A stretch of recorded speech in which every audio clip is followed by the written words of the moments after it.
ಉಪಾಧ್ಯಕ್ಷರಾಗಿ ಹೇಮಲತಾ ಎಂಕೆ ಕಮಲ್ ಕುಮಾರ್ ಆಯ್ಕೆಯಾದ ಮೇಲೆ ಬುಧವಾರದಂದು ತಮ್ಮ ಉಪಾಧ್ಯಕ್ಷೆ ಕೊಠಡಿಗೆ ಪೂಜೆ ಸಲ್ಲಿಸಿ ಸೀಟಿನಲ್ಲಿ ಕುಳಿತಾಗ ನೂರಾರು ಜನರು ಆಗಮಿಸಿ ಶುಭಾಶಯ ಕೋರಿದರು. ಇದೇ ವೇಳೆ ನಗರಸಭೆ ಉಪಾಧ್ಯಕ್ಷೆ ಹೇಮಲತಾ ಎಂಕೆ ಕಮಲ್ ಕುಮಾರ್ ಮಾಧ್ಯಮದೊಂದಿಗೆ ಮಾತನಾಡಿ, ಹಾಸನಾಂಬೆಯ ಕೃಪೆಯಿಂದ ನಾನು ಉಪಮೇಯರ್ ಆಗಿದ್ದು ಇದಕ್ಕೆ ಕಾರಣಕರ್ತರಾದ ಜೆಡಿಎಸ್ ಮುಖಂಡರು ಎಚ್.ಡಿ. ರೇವಣ್ಣ, ಶಾಸಕ ಎಚ್.ಪಿ. ಸ್ವರೂಪ್ ಅವರಿಗೂ ಹಾಗೂ ನಗರಸಭೆಯ ಎಲ್ಲ ಸದಸ್ಯರಿಗೂ ನನ್ನ ಕೃತಜ್ಞತೆ ಅರ್ಪಿಸುತ್ತೇನೆ. ಮುಂದಿನ ಅಭಿವೃದ್ಧಿ ಕೆಲಸವನ್ನು ಎಲ್ಲರ ಸಹಕಾರದಲ್ಲಿ ನಿರ್ವಹಿಸಲಾಗುವುದು.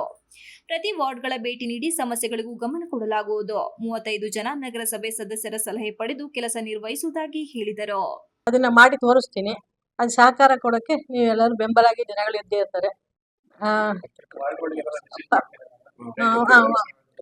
ಪ್ರತಿ ವಾರ್ಡ್ಗಳಿಗೂ ವಿಸಿಟ್ ಮಾಡಿ ಅಲ್ಲಿನ ಪ್ರಾಬ್ಲಮ್ಗಳು ಏನಿದೆ ಅಂತ ತಿಳ್ಕೊಂಡು ಅದನ್ನ ಪರಿಹಾರ ಮಾಡೋಕ್ಕೆ ಕೈಲಾದ ಮಟ್ಟಿಗೆ ಸಹಾಯ ಮಾಡ್ತೀನಿ ನಾನು.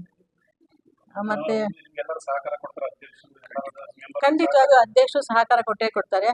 ಅಧ್ಯಕ್ಷರಿಗೂ ನನಗೆ ಯಾವ ವೈಮನಸ್ಯ ಅಕ್ಕ ತಮ್ಮ ಅಂತಾನೆ ಆಗಿದ್ದೀವಿ ಇಬ್ರು. ಆ ಥರ ಯಾವ ಇಬ್ರಿಗೂ ಭೇದ ಭಾವಗಳಿಲ್ಲ. ನಾವಿಬ್ರು 35 ಜನ ನಗರಸಭಾ ಸದಸ್ಯರುಗಳು ನನಗೆ ಚೆನ್ನಾಗಿದ್ದಾರೆ. ಎಲ್ಲರೂ ಒಟ್ಟಿಗೆ ಸೇರಿ ನಾವು ಕೆಲಸ ಮಾಡ್ತೀವಿ. ಇದರಲ್ಲಿ ಯಾವ ಇದು ಬೇಡ, ಡೌಟ್ ಬೇಡ ನಿಮಗೆ. ನಿಮ್ಗಳಿಗೆ ಪ್ರತಿಕ್ರಿಯೆಗಳಿಗೂ ಎಲ್ಲರಿಗೂ ನಾನು ಧನ್ಯವಾದಗಳನ್ನ ಹೇಳ್ತೀನಿ.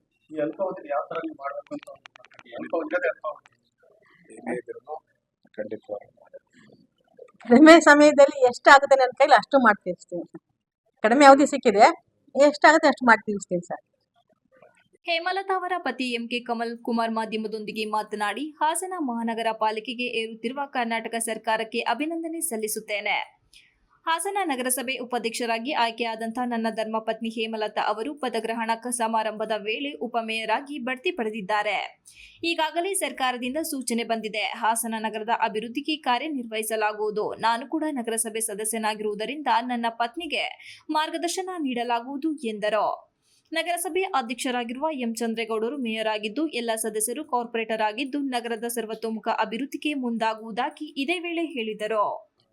ನಮ್ಮ ಉಪಮೇಯರ್ ಅವರಿಗೆ ಮಾರ್ಗದರ್ಶನವನ್ನು ಮಾಡ್ತೇನೆ. ಜೊತೆಗೆ ನಮ್ಮ ಚಂದ್ರೇಗೌಡರು ಇದೀಗ ಮೇಯರ್ ಆಗಿ ಅಧಿಕೃತವಾಗಿ ಘೋಷಣೆ ಆಗಿದ್ದಾರೆ. ಜೊತೆಗೆ 35 ಜನ ಕಾರ್ಪೊರೇಟರ್ಗಳು, ನಾಮನಿರ್ದೇಶಿತ 5 ಜನ ಕಾರ್ಪೊರೇಟರ್ಗಳ ಸಹಕಾರದಿಂದ ಹಾಸನ ನಗರದ ಸರ್ವತೋಮುಖ ಅಭಿವೃದ್ಧಿಗೆ ನಾವು ಕಾರ್ಯನಿರ್ವಹಣೆಯನ್ನ ಮಾಡ್ತೇವೆ. ಪ್ರತಿ ವಾರ್ಡ್ಗಳಿಗೂ ಕೂಡ ಭೇಟಿ ನೀಡಿ ಅಲ್ಲಿಯ ಸ್ಥಳೀಯ ಸಮಸ್ಯೆಗಳನ್ನ ಕಂಡುಕೊಂಡು ಅದನ್ನ ಸ್ಥಳದಲ್ಲೇ ನಿವಾರಣೆ ಮಾಡುವಂತ ನಿಟ್ಟಿನಲ್ಲಿ ಮೇಯರ್ ಅವರು, ಉಪಮೇಯರ್ ಅವರು ಮತ್ತು ಆ ವಾರ್ಡಿನ ಕಾರ್ಪೊರೇಟರ್ಗಳು ಕೆಲಸವನ್ನ ಮಾಡ್ತಾರೆ. ಈ ನಿಟ್ಟಿನಲ್ಲಿ ನಾನು ಕೂಡ ಅವ್ರ ಜೊತೆ ಸಹಕಾರಿಯಾಗಿ ನಿಂತು ಹಾಸನ ನಗರದ ಅಭಿವೃದ್ಧಿಗೆ ಕಾರ್ಯನಿರ್ವಹಣೆಯನ್ನು ಮಾಡ್ತೇನೆ ಅಂತ ಹೇಳಲಿಕ್ಕೆ ಬಯಸ್ತಾ ಇದ್ದೇನೆ. Srinivas, TV 46 Malenadu news, Hassan.